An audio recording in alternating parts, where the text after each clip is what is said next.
Mga maling aral at ang pag-ibig sa salapi. Ituro mo ang mga bagay na ito at hikayatin silang sundin ito. Kung may nagtuturo man ng salungat dito at hindi naaayon sa tamang turo ng ating Panginoong Hesukristo at mga turo tungkol sa pagsunod sa Diyos, ang taong ito'y mayabang, pero wala namang nalalaman. Gusto lang niya makipagtalo na nauuwi lang naman sa inggitan, alitan, paninira, pambibintang, at walang tigil na awayan. Ito ang ugali ng taong baluktot ang pag-iisip at hindi na nakakaalam ng katotohanan. Inaakala nilang ang kabanalan ay paraan ng pagpapayaman. Kung sa bagay, daig pa ng taong namumuhay ng banal at kontento na sa kalagayan ang mayaman.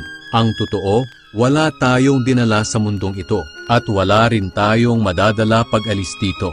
Kaya kung mayroon na tayong pagkain at pananamit, dapat na tayong makontento. Ang mga taong naghahangad yumaman ay nahuhulog sa tukso, sa isang bitag ng mapanira at walang kabuluhang mga hangarin na nagdadala sa kanila sa kapahamakan.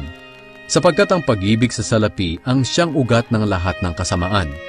Ang sobrang paghahangad ng salapi ang nagtulak sa iba na tumalikod sa pananampalataya at nagdulot ng maraming paghihinagpis sa buhay nila.